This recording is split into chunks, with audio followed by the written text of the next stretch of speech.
buenas y bienvenidos a un nuevo episodio de Onda Felicidad, el podcast de felicidad.net.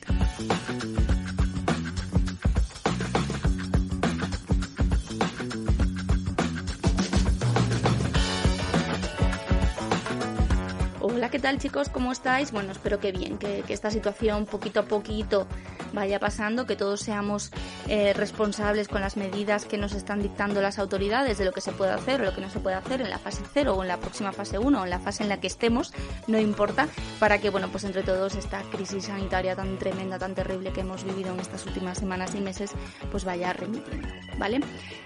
Lorena Pérez al micrófono, como siempre, hoy para hablar de un tema y con un invitado que es la tercera vez que entrevisto, pero que sigo haciéndolo porque me gusta muchísimo y porque además es que él no deja de aprender, entonces cada vez que le entrevisto sabe más cosas, así que es un libro abierto, ahora le vais a escuchar enseguida y vais a aprender mucho de un tema que cada vez gana más peso porque por suerte cada vez se investiga más sobre este tema.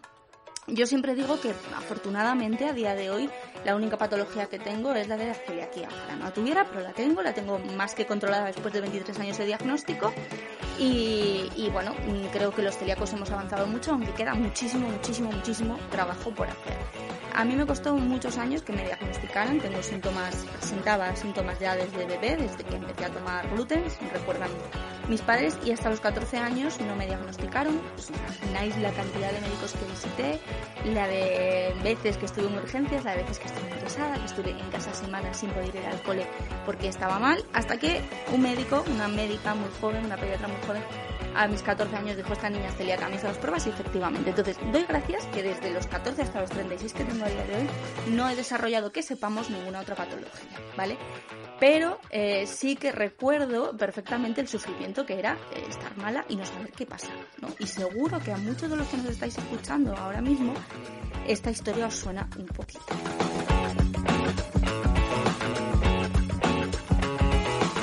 Y es que solo una persona que se tira años sufriendo de consulta en consulta sin obtener una respuesta definitiva a lo que le ocurre, sabe el alivio real que es que venga un médico y te diga: te pasa esto por esto y tu solución es esta. A veces no son cosas tan sencillas, es decir, pues a veces, o sea, en medicina entiendo que no siempre las cosas son blanco o negro, pero que te digan de una vez lo que te ocurre y que puedas empezar a trabajar para solucionarlo es un auténtico alivio. Y esto es lo que han conseguido muchos pacientes gracias a la labor del profesional que tenemos hoy como invitado del podcast, el doctor Blas López Rueda, que es un maravilloso médico en el más amplio sentido de la palabra, que ha ejercido durante toda su vida la medicina con la especialidad de urología y que se ha convertido en un principio, por motivos personales y familiares, que fue lo que le llamó, ¿no? Le hizo investigar, se ha convertido ya en un auténtico experto en intolerancias alimentarias.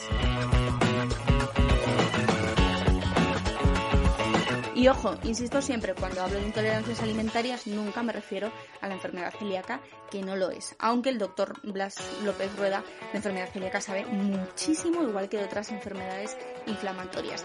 Me refiero en este caso principalmente a la intolerancia a la fructosa y al sorbitol, que es por ahí justo por donde empezó a investigar hace unos años el doctor López Rueda, y hoy es toda una eminencia, toda una referencia en España, que ha devuelto la calidad de vida a muchísimos pacientes que de eso se trata, ¿no? Muchos seguro que le conocéis por su labor en redes sociales al frente de ese grupo que se llama Intolerancia a la Fructosa, Sorbitol, Lactosa, DAO, Gluten, SIBO, Parásitos, que tienen también un canal en YouTube con interesantísimas charlas, ponencias y explicaciones que recomendamos siempre ver. En ese grupo de Facebook con más de 21.000 miembros hay pacientes, pero también hay profesionales de la salud que aprenden de esas investigaciones que está llevando a cabo Blas López Rueda y todo su equipo.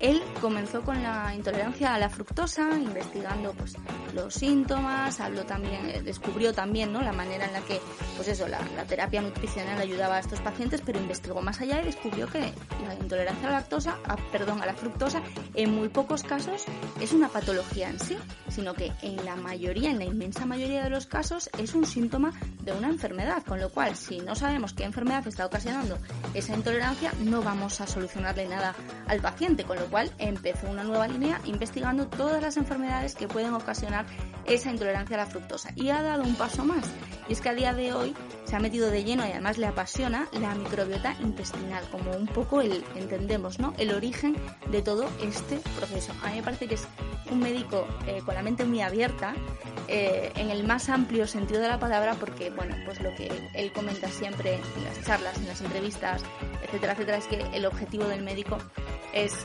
curar pacientes. Y es a lo que se dedica a día de hoy y nos lo cuenta en unos segundos.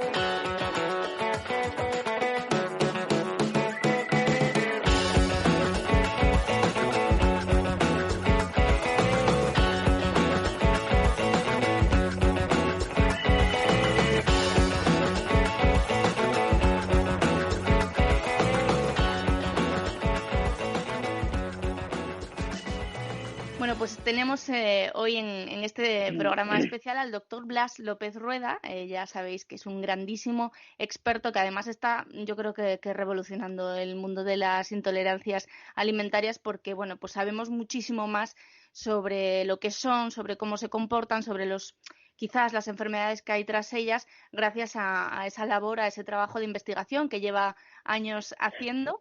Y tenemos la suerte, pues eso, de que le hemos podido robar un ratito para que nos cuente algunas cosas. Muchísimas gracias por estar aquí, doctor López Rueda. Pues muchas gracias por invitarme y por poder charlar contigo un ratito, como ya hemos hecho en otras ocasiones. Eso es. Bueno, la primera pregunta es obligada, porque cada vez escuchamos hablar más de ella y, bueno, pues mucha gente ya piensa que cada vez que tiene un problema digestivo quizás es una intolerancia a la fructosa. ¿Qué es exactamente? ¿Qué entendemos por intolerancia a la fructosa? Bueno, voy a intentar primero hacer una introducción muy fácil para que cualquier oyente pueda entender perfectamente de qué estamos hablando. Perfecto. Y yo siempre digo lo mismo. Hay una serie de personas que cuando comen una serie de alimentos en algún momento de su vida, estos alimentos empiezan a sentarles mal y ser responsables de la aparición de una serie de síntomas digestivos y extradigestivos. Pero hemos avanzado más, porque hoy sabemos incluso cuáles son estos alimentos. Y sabemos, por ejemplo, que están las verduras, las hortalizas, las frutas, las legumbres, los frutos secos, y además, desgraciadamente, una serie de sustancias que crea la industria para añadírselo a los alimentos, donde estarían los polioles y las gomas. Y como yo sé que tú te dedicas sobre todo al mundo de la celiaquía, te tengo que decir que sigo viendo muchas gomas en los panes sin gluten, que no deberían estar. No todas las gomas son beneficiosas. Se consideran aditivos y algunos ya están en el mundo de los prohibidos y no deberíamos utilizarlos. Yo, cuando he hecho un pan sin gluten, no más que utilizar dos cosas: la goma Guar y el Sil. La goma Santana a mí no me gusta. Creo que es un goma que está entre los aditivos que debería no utilizarse. Lo que pasa es que, bueno, pues da una cierta esponjosidad al pan sin gluten y, bueno, pues la gente la sigue utilizando. Es decir, ya conocemos cuáles son los síntomas, cuáles son los alimentos que lo producen, pero además sabemos algo más. Sabemos además cuáles son las sustancias que tienen estos alimentos que nos sientan mal. Y lo primero que tengo que decir es que ser intolerante a la fructosa no significa una mala tolerancia a la fructosa. Si mucha gente cree que todo el problema de la intolerancia a la fructosa está en la fructosa, y no es verdad, está en muchas otras sustancias. Y lo voy a tratar de explicar de una manera muy, muy fácil. Bueno, pues tenemos una serie de sustancias que vamos a comer. Tomamos nuestros alimentos, los comemos, los vamos a digerir.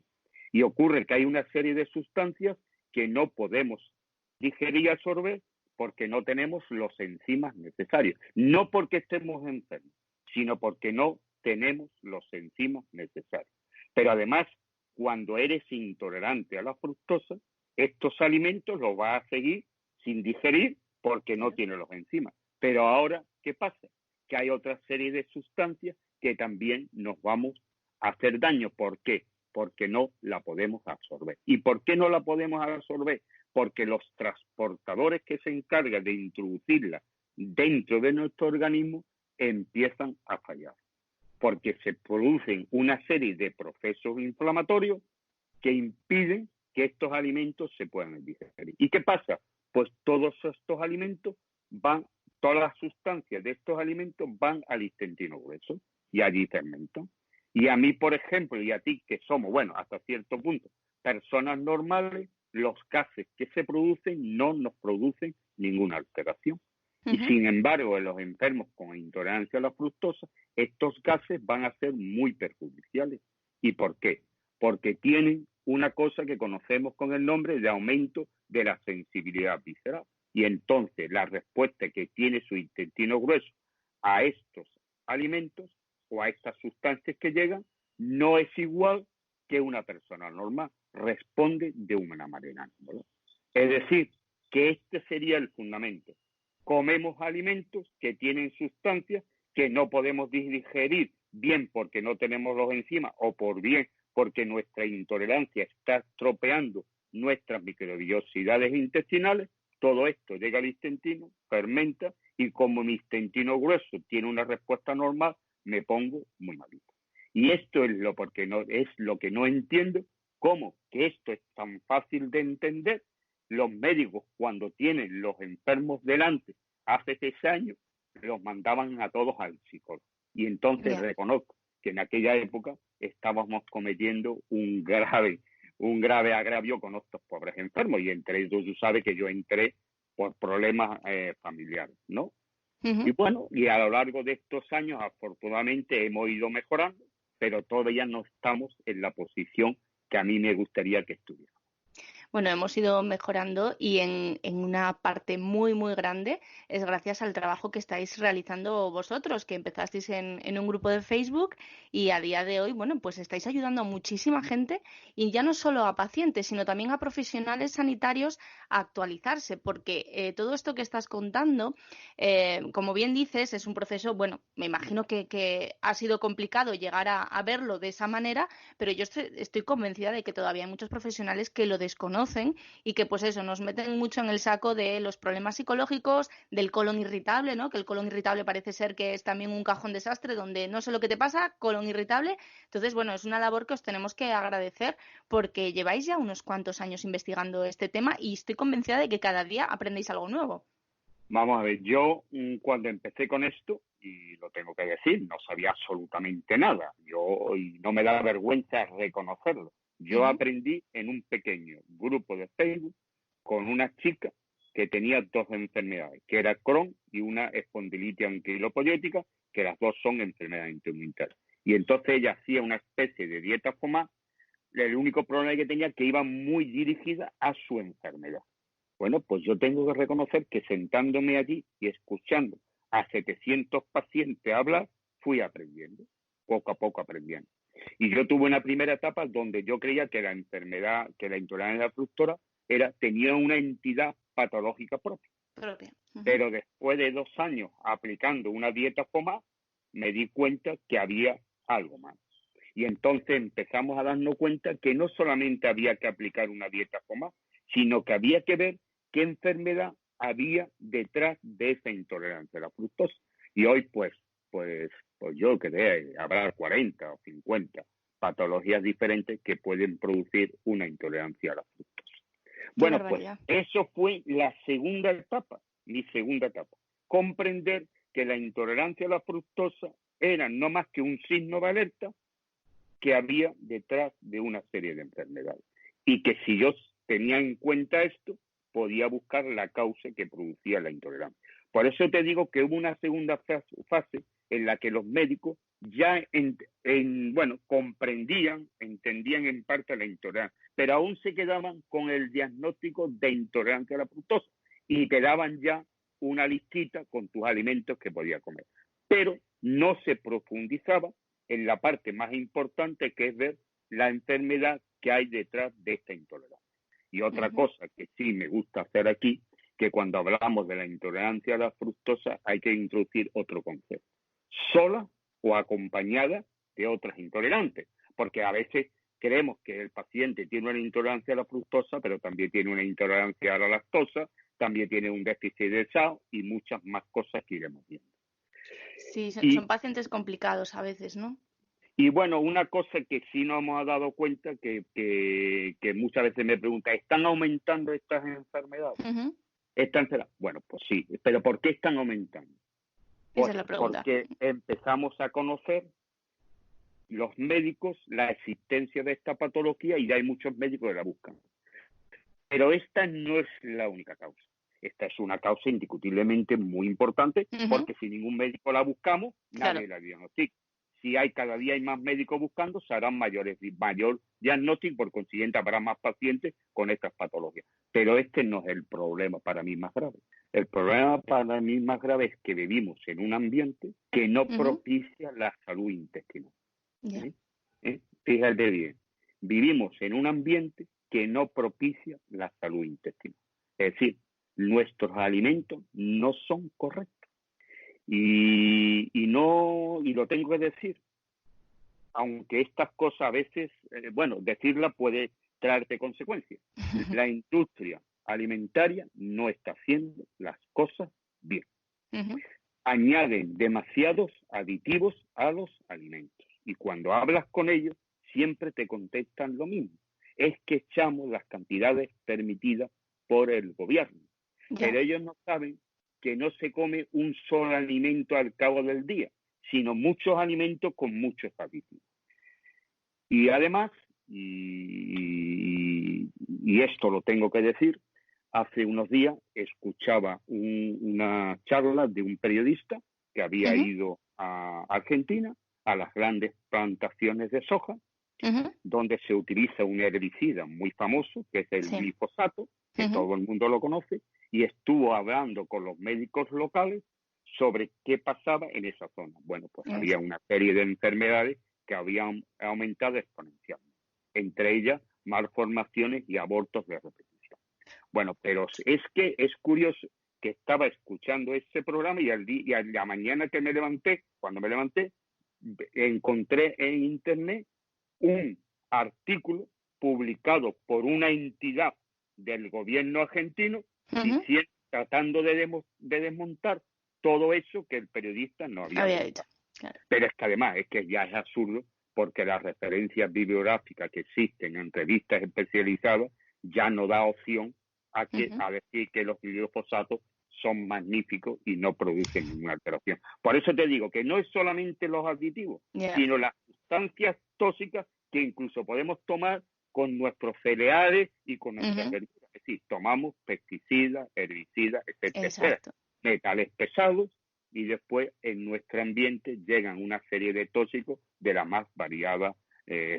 ¿Todo eso qué hace? Pues que una gran cantidad de la población, que ahora es joven, a lo largo de los años va a evolucionar su intestino negativamente, van a tener procesos inflamatorios. Y si estamos cada vez diagnosticando más, pues como vamos a tener más enfermos, diagnosticaremos más. Y yo creo que de aquí a 10 años las intolerancias alimentarias, si no empezamos a tener conciencia, aumentarán extraordinariamente y serán un problema social, bastante social. Y entonces, ¿qué pasa? Pues que la industria farmacéutica, las grandes industrias, las grandes corporaciones, tienen todavía mucho poder y coaccionan a los gobiernos. Y entonces, pues ya llega la hora de que los gobiernos, y ahora que estamos hablando mucho de la Comunidad Económica Europea, pues deberían empezar a tomarse las cosas serias. Y no solamente escuchar los artículos que determinadas entidades demuestran, sino buscar a muchos especialistas que hay en el mundo publicando y haciendo referencias sobre la utilización de todas estas sustancias. Y este es un problema muy serio que vamos a tener en los próximos años si no empezamos a hacer alimentos cada día más densos. ¿Qué problema hay? Siempre decimos lo mismo. Bueno, pues vamos a hacer comida ecológica, ganadería que coma pasto. Yo en eso no soy experto, y no sé si con ese tipo de alimentos seríamos capaces de dar a comer a los 5.000 millones de personas que hay en el mundo. Pues bueno, ahí está el problema. ¿Qué hacemos para mejorar la calidad de nuestros alimentos para que, bueno, el ambiente que nos rodea sea más propicio a que podamos conservar una salud intestinal? Claro, es que, bueno, has dicho muchas cosas interesantes, ¿no? Tenemos que ser más conscientes de lo que comemos, pero claro, el alimento que tenemos a día de hoy es el alimento que tenemos y es del que recurrimos, ¿no? Yo siempre que puedo, pues tiro de la huerta de mis padres, que no le echan nada, pero bueno, pues algo, al final siempre hay bichos, ¿no? Pero tenemos que ser muy conscientes de que ya no solo parte de nosotros, sino que nuestro entorno, nuestro gobierno, etcétera, etcétera, el sistema en general tiene que procurar un poquito más por la salud a todos los niveles de las personas, ¿no? Entonces, bueno, pues ahí hay mucho que reflexionar, hay mucho que pensar, porque lo que está claro es que, bueno, pues cada vez vivimos más, pero ¿en qué condiciones, no? Y cuando se habla de pluripatología, cuando se habla de personas mayores que toman X cantidad de pastillas al día, bueno, pues hay que pensar también un poquito en por qué se está produciendo todo eso y por qué nos hemos acostumbrado también a ello, ¿no? Quizás, a Bueno, que sea yo algo lógico. si tuviera que tomar un ejemplo, me gustaría vivir como viven los japoneses de la isla que hay al norte de Japón, donde Ujú. llegan a donde hay gente, montones de centenarios, que todas las mañanas se levantan, son capaces de ir a su huerto a trabajar. Entonces, la vida se le termina porque biológicamente llega un momento que no podemos vivir más. Pero Claro, los años que viven, pacientes que tienen 100 años, parece que tienen 70 y 75 años. Ese es sí, el tipo de vida que a mí me gustaría llegar. Si claro, llego ya torcido, cascado, prefiero morirme, claro. sinceramente, ¿eh? Sí, sí, sí, sí, se entiende porque, bueno, pues es lo que decimos. Al final estamos viendo, pues, que a partir de determinadas edades, y lo estamos viendo ahora mucho con el coronavirus, ¿no? Que se está frivolizando mucho con el tema de, ha muerto una persona mayor. Bueno, pues que tenía ya tantas patologías que normal que se lo lleve un virus. Bueno, pues quizás es que esa no es la idea y estamos frivolizando demasiado. Bueno, pues tú me dirás cómo seguimos. Bueno, estamos hablando de algo muy importante que para mí es clave, que la gente entienda, ¿no? Que una intolerancia a la fructosa, que se diagnostica, bueno, de una manera que también nos tienes que contar, detrás puede haber otras cosas que son las que realmente hay que tratar, ¿no? Porque realmente es lo que causa todo lo demás. ¿Cuáles son esas principales? Hablas de 40, 50, ¿cuáles son las Sí, más comunes? vamos a ver, sí. Una cosa importante, porque esto sí que es importante. Ujú, Antes de entrar en eso, me gustaría decir que yo dije antes que había unos síntomas digestivos ujú. y unos síntomas extradigestivos. Extradigestivo. Yo creo que los síntomas digestivos, la mayoría de la gente lo conoce. Ujú, Hinchazón, distensión, dolores abdominales de diferentes zonas, ruidos intestinales, erutos, flatulencia, estreñimiento, diarrea, dolor o molestia, acidez y reflujo. Pero es que estos simples síntomas condicionan la vida de la gente, claro, aunque parezca. totalmente. Si hay pacientes que tienen una diarrea explosiva, la tienen 6 o 7 veces, no pueden salir de casa. Claro. Hay gente que tiene, aunque parezca mentira, erutos con mucha frecuencia y además sonoros, que se Ujú. escuchan a 3 metros. Y si están trabajando en una oficina o un sitio, pues la verdad, y está Claro. rodeada de compañeros, pues la verdad, no es muy agradable. Bueno, pero a mí es que los síntomas extradigestivos son los que realmente a mí me preocupan, Ujú. porque hay muchos síntomas extradigestivos que pueden estar indicándonos que ya no hay simplemente una intolerancia a la fructosa, sino que hay algo más a Algo nivel más. de seno. Y entre eso, bueno, aquí tengo una lista porque si no, muchas veces no me acuerdo y así la termino antes: Ujú. fiebre, cefalea, depresión, insomnio, sensación de frío. Hay muchos pacientes que en verano se tienen que poner una rebeca. Hay, mi Ujú. hija, por ejemplo, cuando va al supermercado en las primeras etapas, simplemente por pasar por delante de las neveras o de los frigoríficos donde estaban los congelados, se tenía que llevar un chaleco porque si no, no aguantaba, no podía ir a comprar. Bueno, hoy una cosa muy importante que es la pérdida de memoria, la capacidad de concentración y eso sí es un tema muy interesante, porque hay tantos ejemplos que muchas veces Claro. cuando contamos a los ejemplos es cuando se entiende. 20 años trabajando en una oficina y llega un momento que no sabe poner cómo se envía un fax y cómo se hace y cómo se envía un email. Es decir, que la persona que lleva 20 años, que todos los días está Sí. mandando email y fax, por culpa de esta enfermedad ya no sabe cómo hacerlo. Bueno, y tengo algunos abogados y algunos profesionales que cuando están hablando públicamente se quedan en blanco, aunque tengan un apoyo de diapositiva. Sí, sí, Y sí. además, algunos abogados en los juicios empiezan a decir tonterías. Tanto así que hay enfermos que los jueces le han llamado y le han dicho que no puede ejercer su profesión. Madre mía. Y hay estudiantes de matrículas de honor que tienen que dejar de estudiar porque no pierden la comprensión de lo que leen y no tienen retención, memoria para lo que estudian. Es decir, Qué que esto fuerte.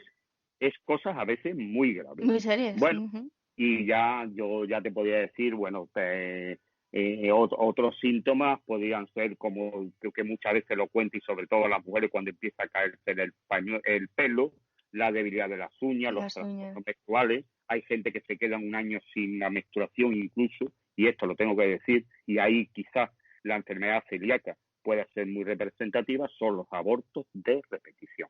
Yo he tenido enfermas celíacas con abortos de repetición. Cuando le hemos diagnosticado la celiaquía y se la hemos corregido, han tenido un parto normal. Normal.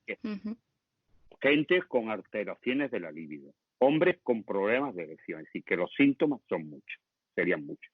Pero bueno, ahora tú me dices, ¿qué hay detrás de esto? Es decir, yo siempre digo lo mismo. Ya tenemos el diagnóstico de intolerancia a la fructosa, sola o acompañada de otras intolerancias. Pero eso no es la solución. Ahí con eso no hemos hacemos nada. No hemos hecho nada. Sí, hombre, hemos dado un primer paso importante para encajonar a ese paciente. Pero ahora viene, ¿qué tiene ese paciente? Claro. Una celiaquía, un SIBO, parásitos, colitis ulcerosa, colitis linfocítica, metales pesados, enfermedad de Whipple, un Ehlers-Danlos, una endometriosis que puede producir un SIBO, un hipotiroidismo Hashimoto que te produce alteraciones de la motilidad y te produce un SIBO y te puede llevar a una intolerancia a la fructosa. Pues eso es lo que tiene que buscar el médico. ¿Cuál enfermedad o cuáles enfermedades se puede tener para ser intolerante a la fructosa? Porque la intolerancia a la fructosa no es una patología, excepto en un pequeño grupo de pacientes que no sabemos diagnosticar, que son los pacientes que tendrían una alteración genética. Es decir, hoy sabemos que la fructosa y el sorbitol se absorben a través de un transportador proteico de membrana que se encuentra en la microbiota, que se llama GLU5. Y hay un gen que codifica esa proteína. Si ese gen está alterado, esa proteína no haría bien, el GLU5 estaría disminuido o el GLU5 no funcionaría bien. Y por lo cual, eso sí tendrían una enfermedad de causa genética. Pero esto incluso no lo sabemos diagnosticar. No sabemos cuál es el gen, pero no sabemos cuál es de esas modificaciones, y ahora esto es un tema que está en investigación. Yo espero que en un par de años, lo mismo que hemos ido conociendo los genes que hacen que una persona sea propensa a la celiaquía, y hemos visto que empezamos por 2 y ya vamos viendo que hay más cosas, no son el DQ2 y el DQ8 famoso con los empezamos, por lo cual muchos pacientes que en su día dijimos que no tenían genética positiva, ahora si le volviéramos a hacer la genética podría ser positiva y en realidad podrían ser propensos a tener una celiaquía, y le habíamos dicho hace unos años que no. Pues yo espero que esto de la intolerancia a la fructosa se vaya conociendo. Luego, el 99% de los casos, la intolerancia a la fructosa se deben a procesos inflamatorios crónicos de las mucosas intestinales. Y toda enfermedad intestinal que pueda producir un proceso inflamatorio se puede acompañar de una intolerancia a la fructosa. Y ya te he dicho antes que hemos diagnosticado muchos celíacos por una intolerancia a la fructosa. ¿Y por qué? Porque un celíaco en las primeras etapas, cuando hacemos una biopsia, encontramos un MAS1, que es una infiltración linfocitaria, principalmente, cuyo número estaría alrededor de 25 o más linfocitos. Incluso hoy tenemos la citometría de flujo para encontrar poblaciones especiales. Pero si este paciente no es diagnosticado, ¿qué ocurre? Que las microbiosidades intestinales se van afectando. Y cuando hay enfermos que cuando le hacemos la biopsia tiene un MAS 3, que puede ser A, B y C, que indica el grado de afectación de las microbiosidades. Y como a nivel de las microbiosidades es donde se llevan a cabo los procesos de digestión y absorción de los alimentos, si no tenemos microbiosidades, empezaremos a tener afectación de lo que comemos, de la manera como lo dirigimos y cómo los absorbemos. Uh-huh. Y esto es por lo que un enfermo celíaco al principio no tiene intolerancia a la fructosa, pero a lo largo de su vida, si no se diagnostica, puede ser intolerante a la fructosa o a otras intolerancias. Claro, de hecho sabemos que hay mucha relación con la lactosa porque precisamente al tener el intestino, las microbiosidades tan dañadas, pues no se produce esa enzima, la lactasa, que es la que ayuda a romper la lactosa. Supongo que el proceso con la fructosa es similar, ¿no? Que en esa zona No, no. es un poco distinto, porque Uh-huh. cuando tenemos intolerancia a la lactosa, a la sacarosa, a la maltosa y a la isomaltosa y a la trealosa, es porque Uh-huh. dejamos de fabricar a nivel intestinal las disacáridas. Uh-huh. Y que a nivel intestinal, a nivel de la mucosa, hay una serie de células especializadas que producen enzimas, que son las disacáridas. Si Uh-huh. no, si estas disminuyen o desaparecen, pues nos volvemos Sí. intolerantes a la lactosa, a la sacarosa, a la trealosa, que es un azúcar que se encuentra para que lo sepamos, en la seta, Uh-huh. Uh-huh. específica seta, nada más que está en la seta, por eso mucha gente cuando comen seta le sientan mal, y una de las cosas puede ser es porque no tenga suficiente trealosa a nivel intestinal para Vale. digerir. Eso Uh-huh. es lo que produce eso. Pero Uh-huh. que si evoluciona más, pues tenemos un déficit de edad, con lo cual tendremos la histamina, no la podemos degradar a nivel intestinal, entre nuestro organismo vienen los receptores 1 y 2 o 3 de la histamina, y según cuáles sean los que capten, tendremos trastornos neurológicos de tipo de migraña, tendremos lesiones dermatíticas o tendremos síntomas gastrointestinales. Pero si esto progresa, también puede faltarnos amilasa, con lo cual no somos capaces de procesar el almidón, y si Uh-huh. esto sigue más y nos afecta a las proteasas, que también se producen a nivel de las mucosas intestinales, junto con las pancreáticas, ¿qué pasa? Pues que a lo mejor determinadas proteínas no las podemos dirigir, Claro. llegan al intestino en forma de proteína o en forma de péptidos sin digerir. Y entonces esto, ¿quién lo toma? Las bacterias proteolíticas. Y ya no tenemos una fermentación buena, tenemos Claro. una fermentación putrefacta. Así que esto que empezamos siendo intolerancia a la fructosa, a medida que vamos aumentando nuestros conocimientos, vamos viendo cómo la cosa se va complicando mucho más. Y entonces Mucho sí. esto es un mundo que a mí me apasiona indiscutiblemente. Pero es decir, primera etapa, dieta. Segunda etapa, enfermedades. Y comprender cómo las enfermedades pueden producir una intolerancia a la fructosa.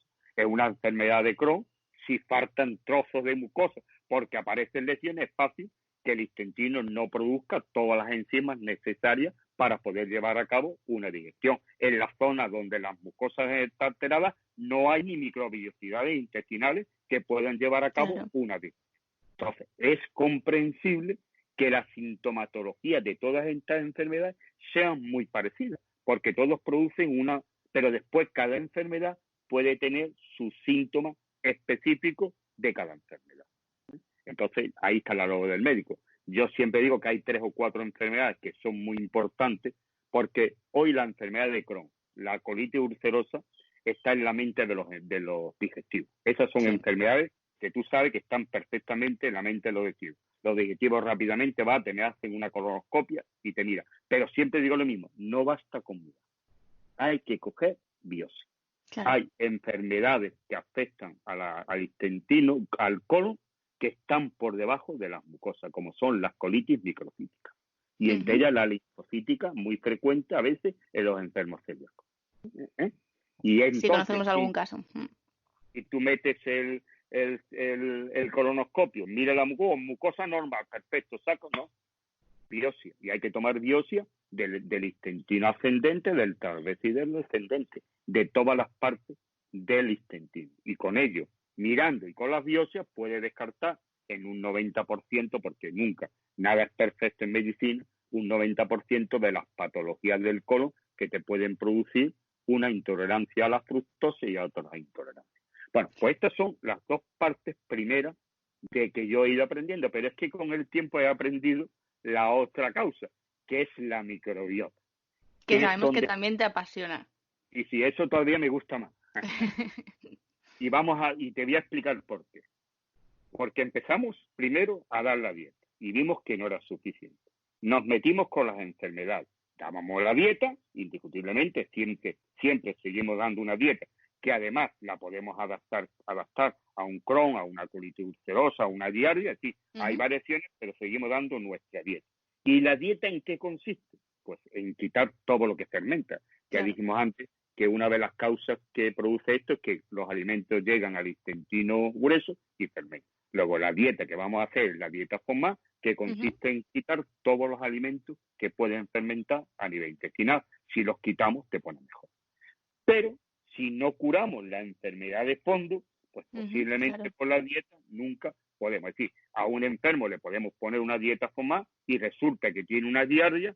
Si no le tratamos la diarrea, el enfermo nunca se pondrá bien. O tiene no una diarrea, puede tener un SIBO, un sobrecrecimiento bacteriano. Lo que sea, no lo. Pero ahora viene la tercera fase. Es decir, llamamos la dieta, tratábamos la enfermedad y el enfermo seguía mal.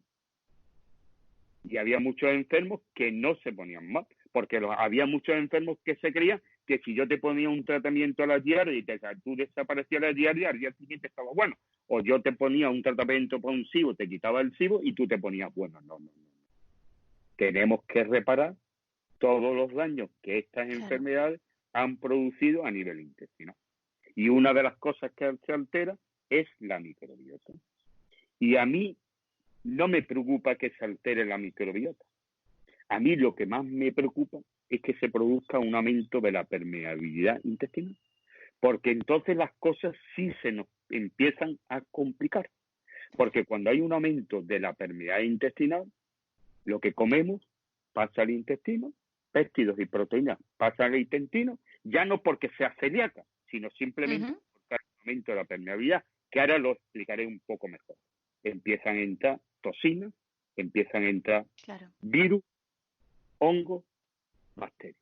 Y todo eso, ¿qué pasa? El organismo, nuestro sistema inmunitario innato y específico, dice, ¿esto qué es? Esto no lo conozco. Empieza a producir una serie de anticuerpos para neutralizarlo.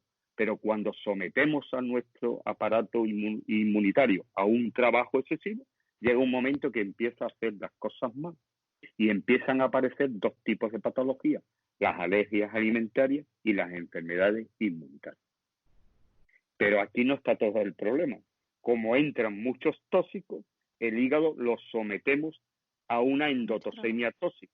Llega un momento que el hígado no es capaz de luchar contra todas estas toxinas y estas empiezan a acumularse a nivel de los tejidos. Y todo esto produce un proceso inflamatorio crónico inespecífico que puede afectar a todo el organismo, que no te mata, pero dependiendo de las zonas donde tenga esta afectación, tendrá unos síntomas u otros.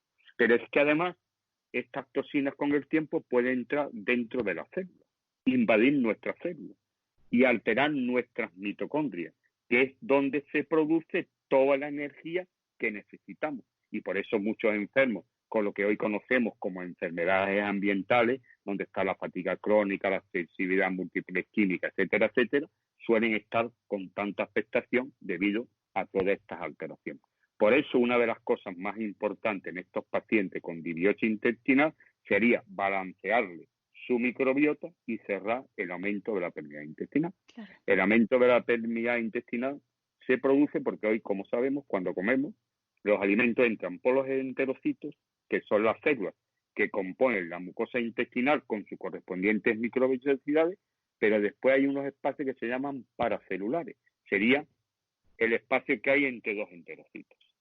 Y estos, los enterocitos, no están soldados, están unidos por proteínas que las hacen que se unen entre sí y las anclan a los tejidos de abajo para que los enterocitos no se muevan, porque si no estuvieran unidos ni anclados, ellos serían, ya te puedes imaginar.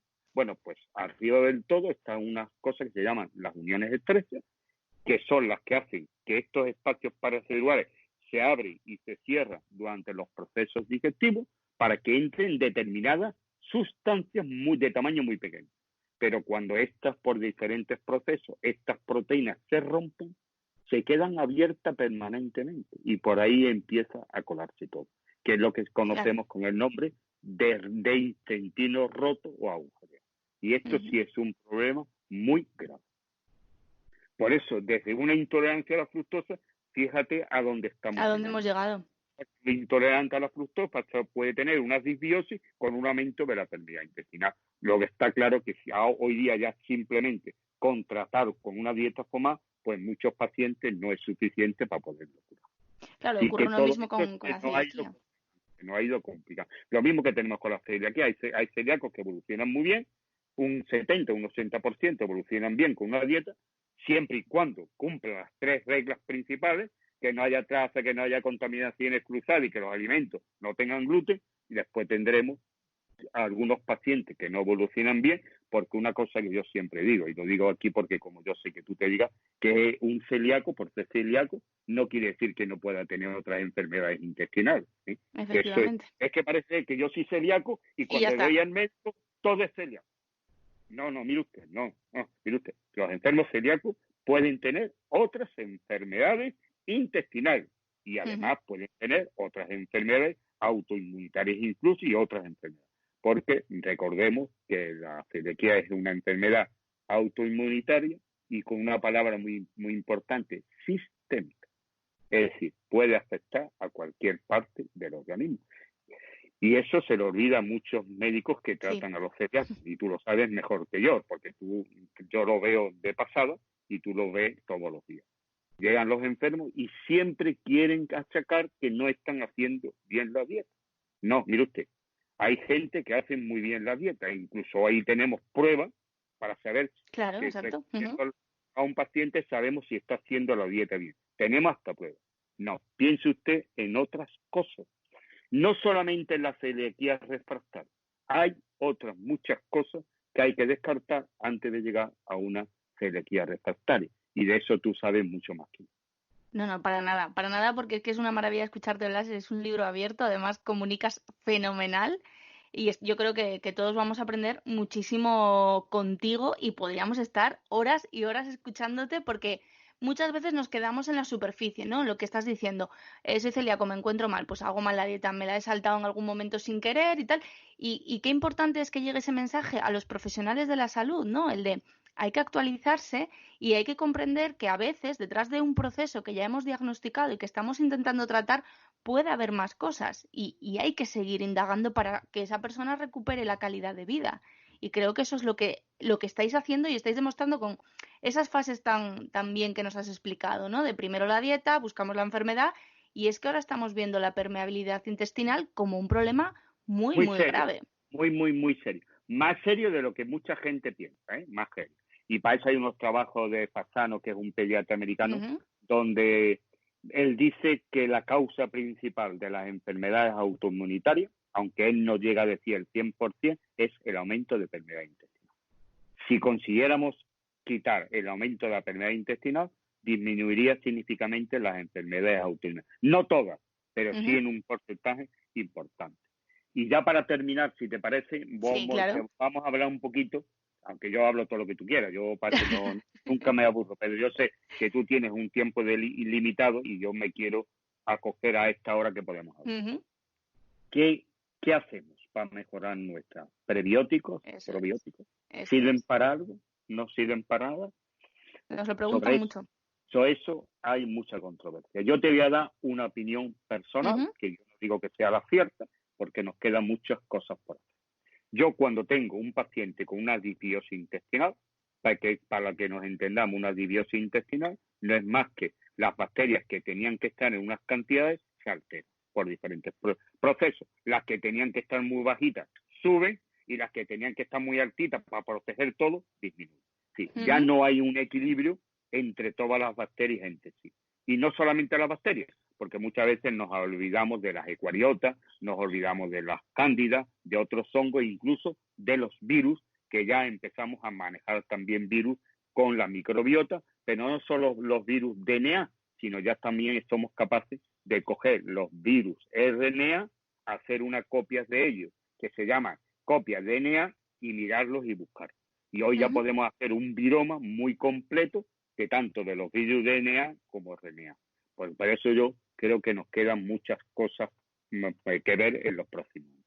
Pero bueno, te contesto. Yo cuando tengo una disbiosis intestinal, lo primero que trato es de ver qué tengo alterado. Y de acuerdo a lo que tengo alterado, quiero adaptar mi dieta para que la dieta que yo le estoy dando al paciente pues sea la adecuada para que lo que le falte crezca y lo que aumente, lo que está aumentado, disminuya, para volver a reequilibrar. Es decir, y en primer lugar, por supuesto, que lo que hay que hacer es retirarle a ese paciente todos los alimentos que yo llamo disbióticos. Es decir, está en contra de su intestino. Así que si yo tengo una disbiosis y encima estoy comiendo alimentos procesados, me estoy hinchando una serie de cosas, lo estoy poniendo. Pero primero retiramos eso, que a veces también dependerá de la enfermedad que uno tenga, pues quitaremos el gluten, quitaremos la leche, porque se dice que son alimentos que con una carga antigénica mayor que otros. Pero bueno, a lo mejor hay otros pacientes a los que no tenemos que llegar a estas cosas. Pero hay que retirar los alimentos disbióticos. Y después dar aquellos alimentos que estimulen a las que no tengo y vayan en contra de las que no tengo. Pero ¿qué pasa?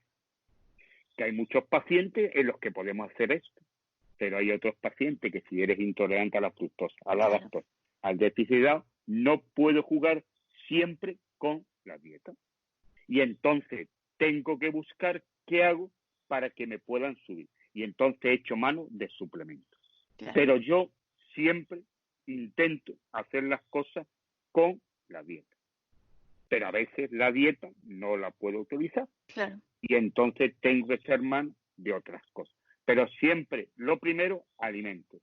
Y no tienen que ser todos prebióticos. Por ejemplo, si yo no tengo Akkermansia ni Fecalibacterium transmissis, que son bacterias que estarían dentro del grupo de las bacterias muconutritivas, serían las que nos ayudan a tener una pared intestinal sana.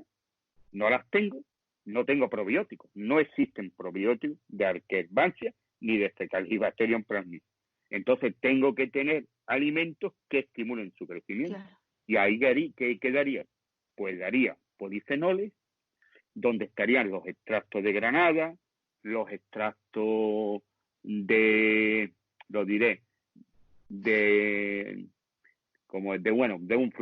un fruto rojo. Ahora me acuerdo. No te preocupes. Y entonces daría ese tipo de... Y además omegas 3. Daría omegas 3 y daría determinados polifenoles. Que yo sé que eso puede estimular las Akkermansias. Que me faltan bacterias proteolíticas y el paciente me tolera determinadas fibras, pues entonces daría inulina, alimentos ricos en inulina, alimentos ricos en fructosacáridos y alimentos ricos en silosacáridos. Es decir, daría lo que yo creo que puede estimular lo que no tengo. Pero ¿y si tengo muchas bacterias proteolíticas? ¿Qué hago? Pues no dar carne, disminuir la ingesta de proteínas. ¿Para qué? Para que al intestino grueso llegue la menor cantidad de proteínas que me va a alimentar a las bacterias proteolíticas. Claro. Y además, ¿qué hago si es necesario? Pongo enzimas que me ayuden a digerir cada vez más las proteínas. Retiraría proteínas de origen animal y las sustituiría por proteínas de origen vegetal.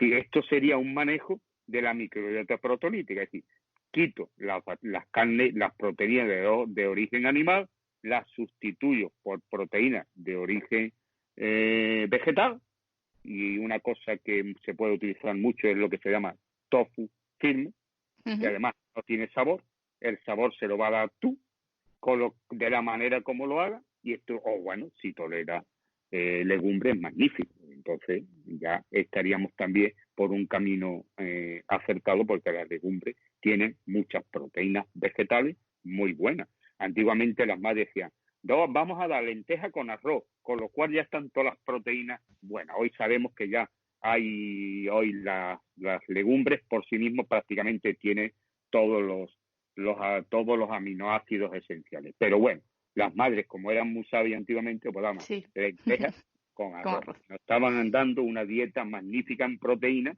que por eso era tan buena antiguamente la dieta mediterránea. Lo que pasa es que la dieta mediterránea, desgraciadamente, no hemos olvidado de ella. Bueno, pues así es como se juega hoy día con las... Cuando yo empecé con el estudio de la microbiota, distinguíamos 4 o 5 tipos de microbiota. Es decir, yo agrupaba las microbiotas por aspectos funcionales. Es decir, cuando las bacterias que hacen cosas iguales, las agrupaba.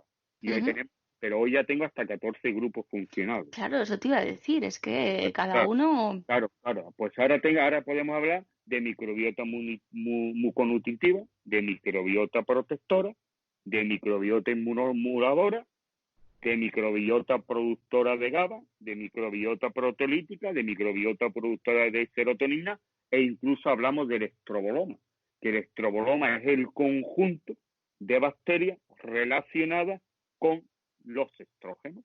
Sí, Es que alucino, Blas. Claro, entonces, si el estroboloma no lo tengo bien o lo tengo mal, puede ser que parte de los estrógenos que yo tenía que eliminar, pues a través del intestino vuelve a la sangre, con lo cual la cantidad de estrógenos que tengo en la sangre son mayor de lo que debería tener. Esto a lo mejor a una persona en edad menopáusica le viene bien porque reaprovechamos los estrógenos, pero a una persona normal el tener más estrógenos y más estrógenos no le viene bien. Claro. Bueno, pues esto es lo que estamos aprendiendo. Hoy sabemos, por ejemplo, el GABA.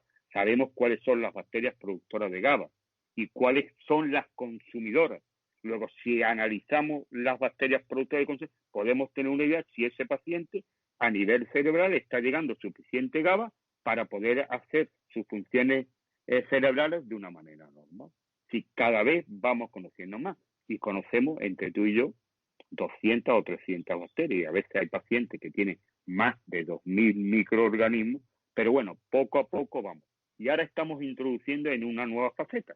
Es decir, no solamente estudiar la microbiota, sino coger los gérmenes, los microorganismos que lo contienen y ver cuáles son sus genes.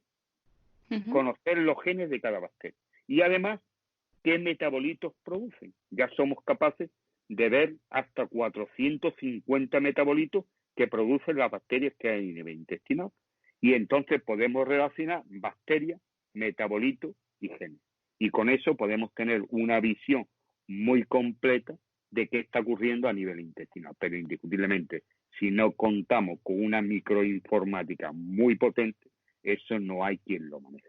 Claro, es que son muchísimos datos. De todas maneras, hay muchísimas horas de trabajo en lo que me estás contando, porque en el grupo que lleváis trabajando 2 años y lo que habéis avanzado es increíble realmente. Y además es que te estoy escuchando y estoy pensando en la cantidad de pacientes que conozco que tienen problemas desde hace muchísimo tiempo y que no les dan ninguna solución porque los conocimientos que tú tienes no los tiene mucha gente. Y digo mucha cuando, si nos metemos a hablar de porcentajes, probablemente estaríamos en una situación preocupada, o sea, preocupante.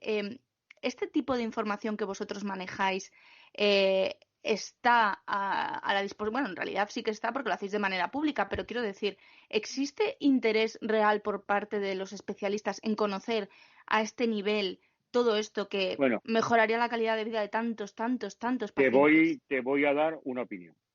Vale, sí. Médicos no digestivos, mucho interés. Médicos no digestivos, mucho interés en conocer la microbiota y qué influencia puede tener en las patologías de su especialidad. Psiquiatra, pediatra, endocrino, pero cuando coge a los digestivos, no tienen interés. Es decir, hay universidades que dan cursos, dan máster. Pues cuando hablan con los digestivos, todos están interesados en muchos másteres menos el de la microbiota intestinal. Qué pena. Cuando estamos viendo que va todo por ahí. O sea, que lo que nos has contado de la microbiota, de la permeabilidad intestinal, ahí hay muchas claves para ayudar a la gente y solucionarle, o sea, mejorarle la calidad de vida y solucionarle pues tantos problemas. A mí me parece fundamental que esto que nos estás contando llegue a muchísimos médicos, más incluso que a pacientes, que al final el paciente se pone en manos del médico. La verdad es que hemos tenido muy mala suerte con esto del coronavirus. Nosotros teníamos proyectado dos proyectos de investigación, uno para niños autistas y otro para sensibilidad química múltiple, con proyectos de 1 millón de euros para cada uno o más. Jolín, y ya teníamos formado para la SQ, hemos formado equipos con médicos incluso de Cataluña, de universidades de Cataluña y de otras partes de España para hacer este tema de investigación, pero con esto ya todo ha difuminado porque la gente se han dedicado en todas partes al coronavirus y al coronavirus. Pero es que además teníamos un proyecto muy bonito para Andalucía, porque estábamos trabajando íbamos a colaborar con una empresa, y como siempre lo tengo que decir aquí, gratuitamente, y que nosotros íbamos a hacer nuestra labor sin cobrarle nada a este laboratorio. Este laboratorio había conseguido introducir los test de diagnóstico de fructosa, lactosa, Helicobacter pylori en todos los hospitales públicos de Cádiz. ¡Qué bueno! Pero, ¿qué pasa? Que tú los puedes meter, pero si los médicos no saben utilizarlo, ¿para qué los quieren? Bueno, claro. Pues entonces lo que habíamos conseguido es que, digamos, el responsable de haber introducido, que es el jefe, digamos, de farmacia de todos de los hospitales de Cádiz públicos, pues íbamos a organizar unas charlas de formación de los médicos que iban a utilizar estas pruebas. Con lo cual, por primera vez, íbamos a empezar a dar charlas a los médicos públicos. Pero esto que íbamos a hacer en Cádiz ya lo íbamos a hacer en Jaén. Y pensábamos que poco a poco lo íbamos a hacer en las 8 provincias andaluzas. Con lo cual, por primera vez, todos estos test estarían dentro de las prestaciones que dan los servicios públicos andaluces, y además le íbamos a hacer a los médicos cursos de formación, tanto desde el punto de vista médico como desde el punto de vista dietético, donde, como tú sabes, yo colaboro mucho con Maica Carrillo, y los formamos equipos, y íbamos a dar, yo iba a dar una parte médica con otros médicos, y ella iba a ir hablando de la parte, digamos, nutricional de esto. Eran unos proyectos muy bonitos, pero hija mía, se ha quedado todo... Muy, muy bonitos y muy útiles, porque hace mucha falta, pues eso, que conozcan todas estas cosas, porque al final nos pasa muchas veces, ¿no? Viene el paciente, nos pregunta, le dices, mira, vete al médico, llévale el protocolo para que entienda que unos anticuerpos negativos en la enfermedad celíaca no siempre, para nada, descartan la enfermedad celíaca, ¿no? ¿Qué pasa? Que al final el paciente está en manos del médico. Si el médico considera que sus anticuerpos son negativos y le descarta la enfermedad celíaca sin mirarle nada más, pues el paciente se queda en casa y además es lo que ha dicho el médico. Y lo que ha dicho el médico, me da igual quien lo diga, si lo ha dicho el médico, dicho queda, ¿no? Entonces es muy importante esa labor y bueno, yo creo que en todo lo que podamos nosotros os vamos a apoyar a todos los niveles. Vamos, yo creo que, y esto es una reflexión personal, yo creo que los médicos tenemos que ser humildes. Empezar a ser humildes. Y a no creer que siempre tenemos la verdad. Y eso no es cierto. Los médicos no siempre tenemos la verdad. Y debemos ser de mentalidad abierta. Yo me considero un médico tradicional, pero me considero al mismo tiempo con mente abierta. Sí, de entrada no digo no a las cosas. No, esto no viene en mi libro, y como no viene en mi libro, esto no existe. No, mire, esto no viene en tu libro, pero tampoco venía el Helicobacter pylori hace unos años en un libro, y se tardó 15 años, una persona tardó en creerle que el Helicobacter pylori producía úlceras a nivel de la mucosa gástrica. Tardó 15 años en demostrar, porque los médicos no creían en esa época que una bacteria pueda ser responsable de las úlceras.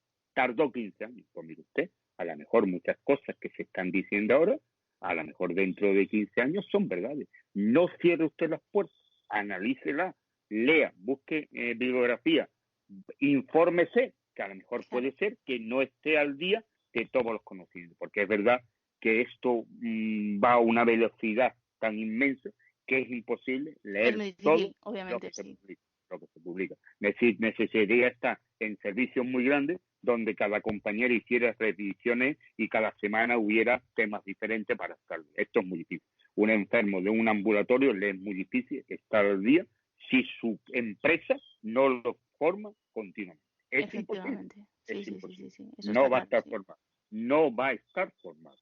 Y bueno, y ya para terminar, te voy a decir mi opinión de cómo utilizar los probióticos. Ya hemos hablado de la dieta, cómo la debemos utilizar. Bueno, cuando utilizamos probióticos, se pueden utilizar de dos maneras. Primero, para una causa en concreto.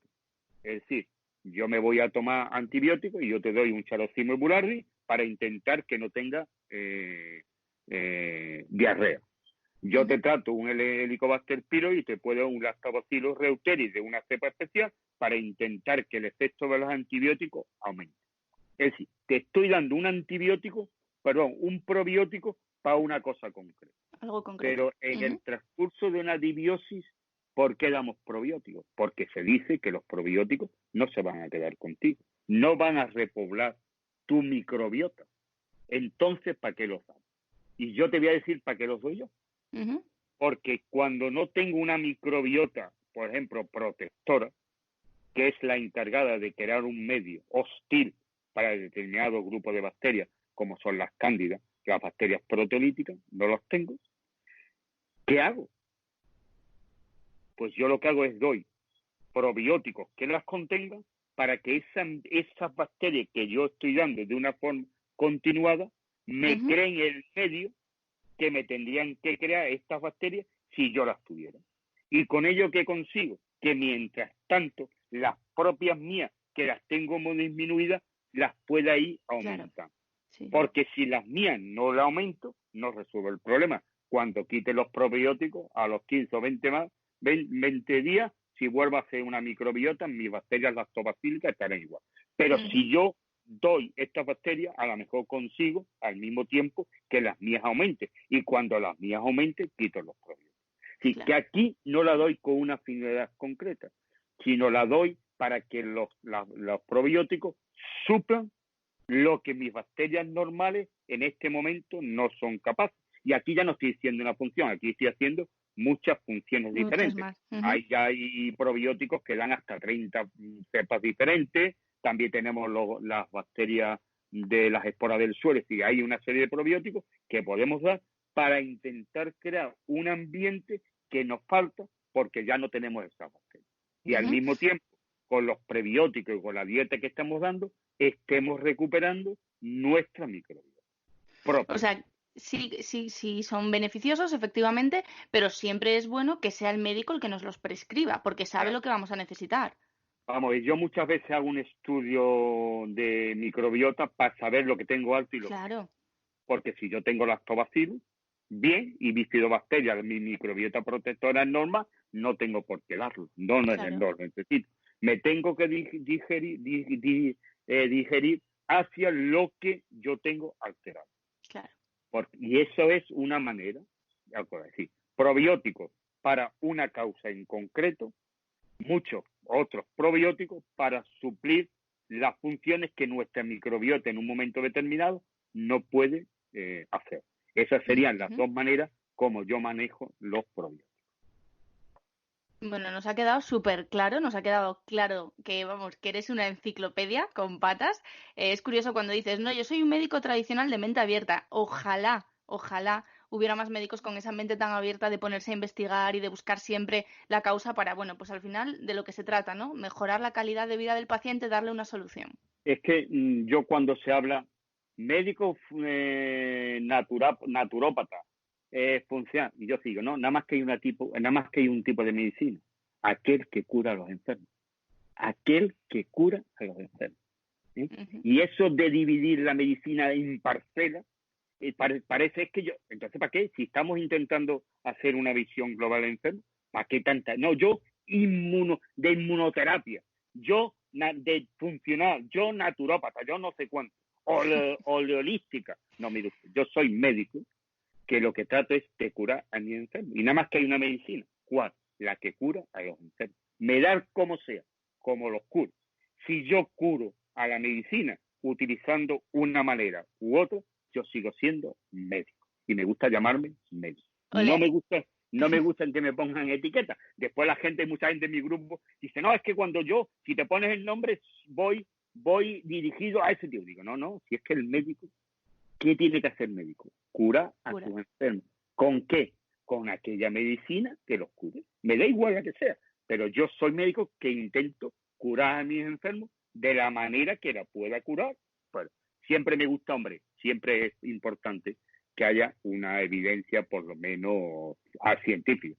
No inventarme, ya hay muchas cosas en internet que es mejor ni leerlas. Es decir, que Sí, Internet tiene una parte positiva que te puede ayudar, pero también tiene mucho negativo. Y hay que tener mucho cuidado con lo que se lee. Sí. muchas veces la gente no tiene suficiente información para saber lo que leen, si es correcto o no correcto. Cada día Claro. todavía aparecen todavía gente preguntando, no me ya pasa ya una medicina que ya se puede comer gluten. Ya.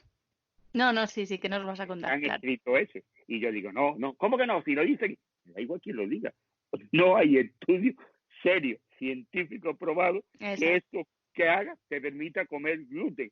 Tú me puedes decir que si te has pasado eso te puede ayudar, pero nunca sustituye a una dieta con gluten. Así que aunque tú te tomes ese medicamento, no puedes comer gluten. Por Exacto. eso, como eso, en cualquier aspecto de otro, hay mucha información en Internet que no es correcta. Ujú. Bueno, pues doctor López Rueda, de verdad, un auténtico placer.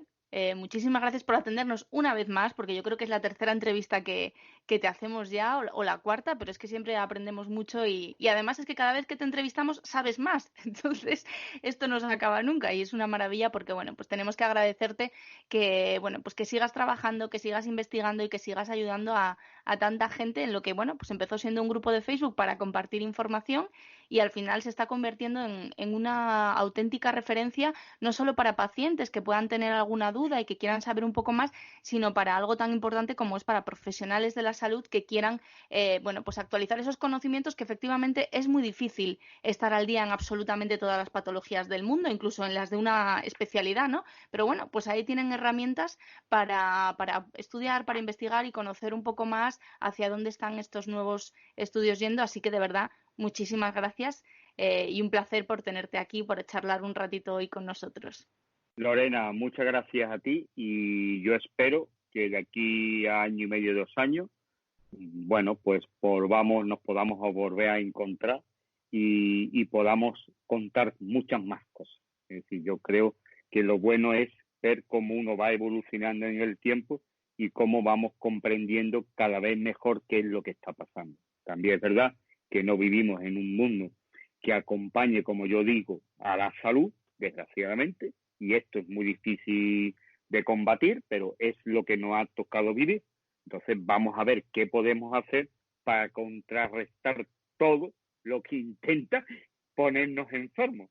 Pero bueno, yo tengo esperanza de que poco a poco pues las cosas se irán arreglando y espero que todas estas enfermedades, porque yo muchas veces digo, si los celíacos, que es una enfermedad que lleva 40 años, 50 o más, escrita los libros, todavía no se maneja bien en España, ¿qué puede pasar con todas estas enfermedades que son totalmente nuevas, que tienen Claro. una vigencia de 6 o 7 años? Que hace 7 años, como tú sabes, en España no se sabía nada de estas cosas. Y yo ya para terminar, y se lo tengo que agradecer a la gente de mi grupo, que cuando empecé en el segundo grupo que me hice cargo, que tenía 300 personas y yo pedí que me lo pasaran y me lo pasaron, pues ya tenemos más de 21.000 personas, es decir, de 3.000 y tenemos mucha gente de Sudamérica que espero que ahora con las nuevas tecnologías del webinar, como te dice, webinar, pues vamos a tener que empezar a trabajar con estas herramientas porque desgraciadamente con esto del confinamiento, ¿cuándo vamos a poder hacer otra vez reuniones donde reunamos 200, 300 pacientes? Eso ya va a ser cada día más complicado. Pero bueno, esperemos que con estas tecnologías nos volvamos expertos en ellas o por lo menos tengamos gente que sean expertas y nos ayuden a transmitir nuestras ideas. Y yo estoy seguro que en la próxima vez que nos veamos vamos a hablar de microbiota en los enfermos celíacos refractarios. Refractarios, qué interesante. Pues eso me lo apunto y cuenta con que te llame cualquier día a ver cómo va el tema. Voy a ver dónde busco pacientes que sean, pero que estén bien diagnosticados, de una que no sé cómo estarán diagnosticados, con una celiaquía refractaria, y vamos a ver qué pasa en la microbiota de esos enfermos. Porque pues mira, podemos aprovechar desde aquí para hacer ese llamamiento. Si hay alguien que nos está escuchando, está diagnosticado de celiaquía refractaria, bueno, pues que se ponga en contacto. Yo conozco un par que seguramente quieran colaborar, se lo voy a comentar y bueno, pues al final necesitamos apoyarnos entre todos para que la ciencia avance. O sea, si no hay pacientes no se puede investigar. No.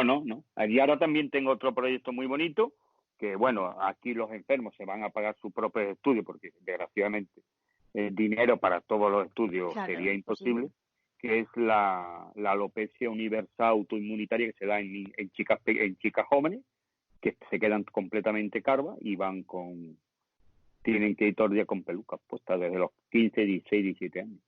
Pues mira, también conocemos un caso, así que bueno, todo lo que sea, echaros una mano en lo que necesitéis. Hay que buscar pacientes, pues bueno, movemos a la gente para que los que quieran participar puedan participar y contribuir a que vayáis avanzando en estas investigaciones que al final son buenas para todos, porque aquí que nadie piense que como yo no tengo este problema no me va a beneficiar.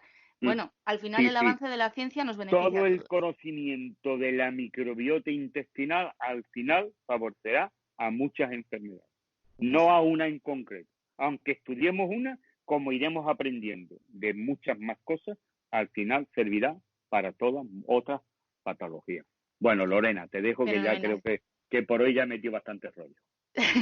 Siempre es un placer escucharte, Blas. Muchísimas gracias y estamos en contacto, ¿vale? Vamos hablando. Venga, un abrazo fuerte y un besito. Venga, gracias. Gracias, adiós. Chao.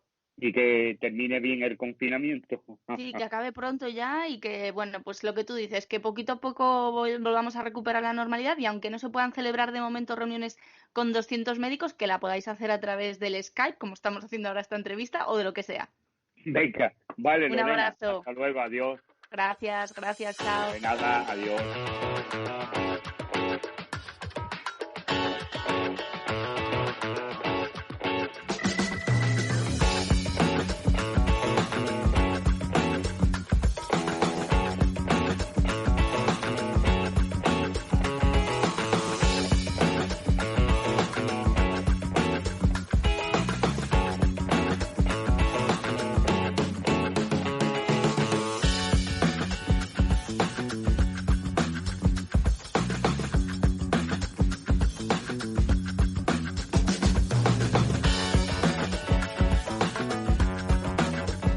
Una auténtica maravilla, un auténtico lujo, todo lo que nos ha contado el doctor Blas López Rueda, que no me voy a cansar de darle las gracias, no solo por concedernos este tiempo, que es tiempo que le hemos quitado de sus cosas, de hacer otras cosas, de investigar, de trabajar, etcétera, etcétera, sino por toda esa labor que está haciendo para sacar muchas veces desde un cajón, ¿no?, en el que hay tantos pacientes con sintomatología digestiva a los que diagnostican de colon irritable, de un montón de cosas, pero que no llegan a lo que es realmente la raíz, ¿no? Entonces a mí me parece que bueno, tiene todos mis respetos obviamente y me parece que está haciendo una labor increíble enseñando no solo a los pacientes, sino también a tantos profesionales sanitarios y tan implicado como está y reinventándose, ¿no? Porque, bueno, pues él siempre se ha dedicado a la urología, supongo que nunca se habría imaginado tratando estos temas, pero bueno, creo que todos estamos muy agradecidos de que esté realizando este trabajo. Así que mil gracias de nuevo,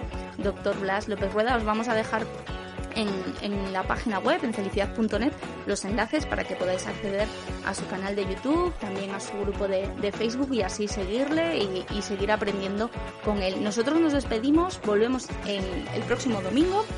Seguimos en el Mayo Celíaco, vamos a celebrar muchas cosas, tenemos un montón de episodios especiales para celebrar pues estos días que nos tocan, en los que somos un poquito más protagonistas, y seguimos trabajando también en nuestra página web, en felicidad.net, y nos podéis seguir también porque compartimos un montón de materiales en las redes sociales, en Facebook, en Twitter, en Instagram, en YouTube y también en un grupo específico que tenemos montado exclusivo, en Telegram, ¿vale? Solo tenéis que descargar la aplicación Telegram y el grupo pues se llama Felicidad, con lo cual es muy fácil ubicarnos. Y si además, bueno, pues queréis estar pendiente de todas las cosas que vamos haciendo, que aviso, vienen novedades importantes porque el 27 de mayo cumplimos 5 años, pues solo tenéis que suscribiros a nuestra newsletter, que es un servicio totalmente gratuito.